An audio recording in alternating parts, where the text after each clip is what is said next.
pigado mi kwartahan mo. Mauna nga naning kamot mi para sa among pamilya, para mabuhi ug malipay sa ining kalibutana. So, wala may gabase ug unsay naa na wala namo na naa ninyo. Wala may gabase ug unsay naa ninyo ug unsay naa namo. Ang among kalipay diri sa kalibutan maningkamot para mabuhi ang among pamilya. Sumaw gani na nga ang mga kwartahan kaingon sila nga pigado kayo na, mao na ilang obra, wala na kahumag eskwela. Mao bitaw, wala may kahumag eskwela. So sayon kay ilang tawon, sayon kay basihon sa usa ka tawo.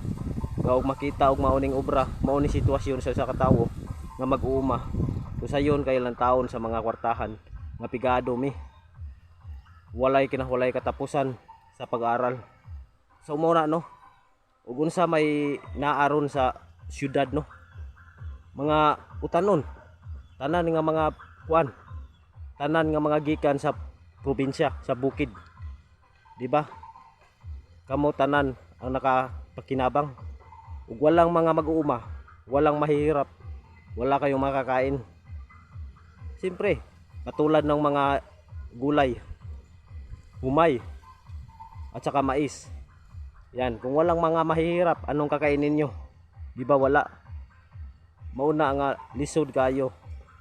Istorya ka sa usa ka tawo nga wala ka kabalo ug unsa ang sitwasyon nila ug unsay pinagdaanan nila.